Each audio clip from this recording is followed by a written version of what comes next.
Après avoir démarré votre iPad, choisissez la langue, puis le pays. Choisissez le réseau CSDC. Indiquez le code d'usager et le mot de passe réseau. Puis, appuyez sur « Rejoindre ». Acceptez le certificat.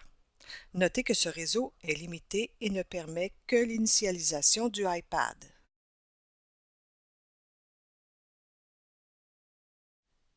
Patientez pendant l'activation et la configuration.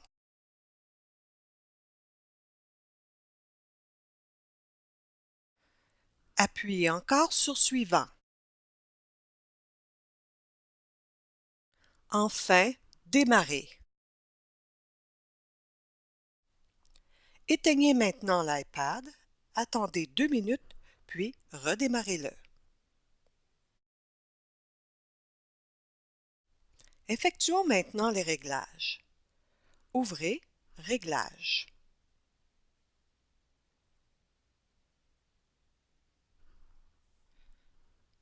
La première étape consiste à renommer la tablette. Section Générale, Information, Nom. Remplacez iPad par le nom qui est inscrit sur l'étiquette apposée sur la tablette ou sur l'étui de celle-ci.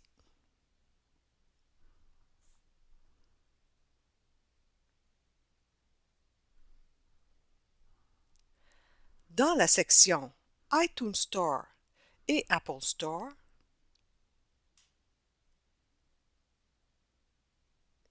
inscrivez l'identifiant et le mot de passe qui vous a été donné.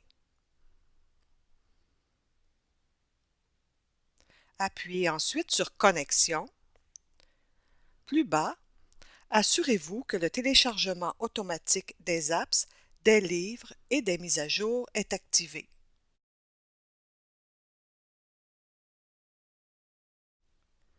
À gauche, dans la section Mail, Contacts, Calendrier, vous remarquerez la présence d'un compte courriel pour votre classe.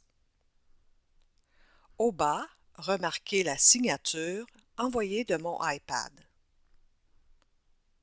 Je vous invite à modifier cette signature par un message identifiant votre classe.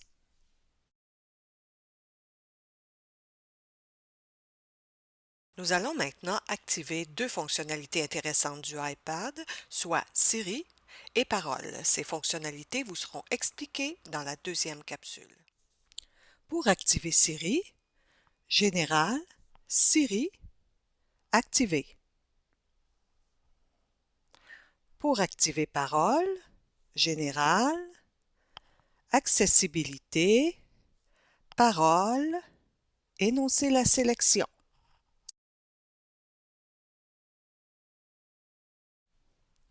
Connaissez-vous la capacité de votre tablette? Vous pouvez la vérifier dans la section Général, Utilisation, Gérer le stockage. Vous y voyez ici le contenu de la tablette et de l'espace occupé. Je vous suggère de conserver environ 3 Go de libre. Nous allons maintenant activer et configurer les restrictions. Dans la section Générale, Restrictions, appuyez sur Activer les restrictions. Indiquez le code qui vous a été donné. Dans la zone Apple Store, désactivez la suppression d'apps et les achats intégrés. Dans la section Contenu autorisé, changez France pour Canada.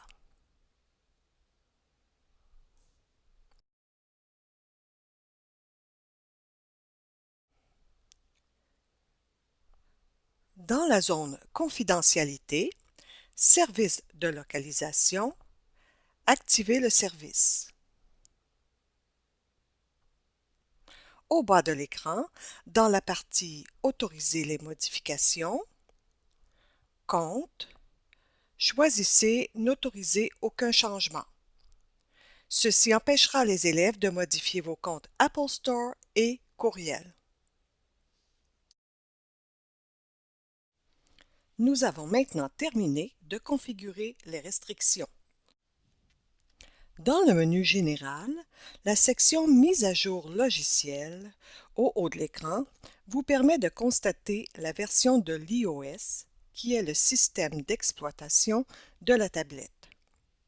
On voit ici que le iOS est à jour.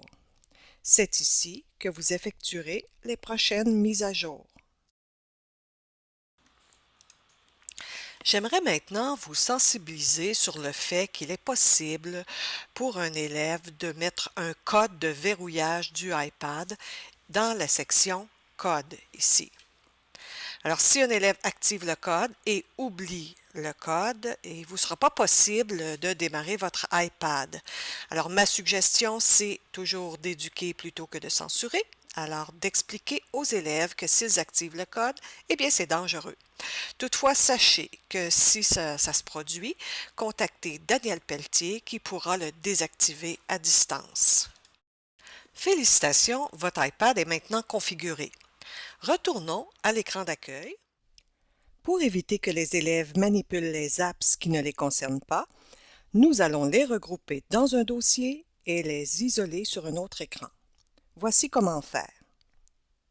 Maintenez votre doigt enfoncé sur une app jusqu'à ce que celle-ci se mette à danser. Glissez Réglages sur App Store. Ceci créera un dossier. Renommez-le.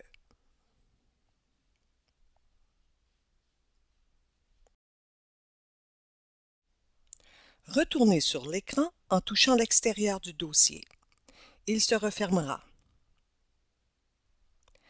Glissez maintenant Contact,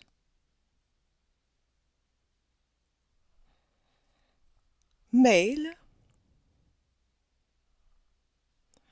iTunes Store dans le dossier.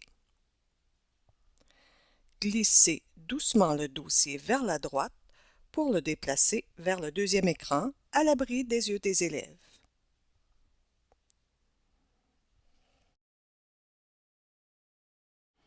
Sachez que cette nouvelle façon de faire vous procure beaucoup d'autonomie.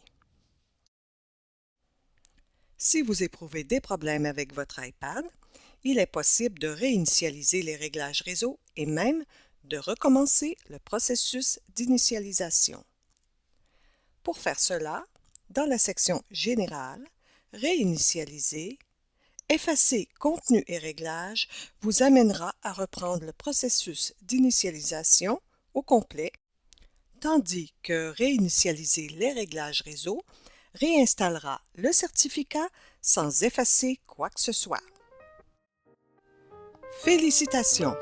Vous êtes maintenant un PPPIP, un prof pro pour partir un iPad.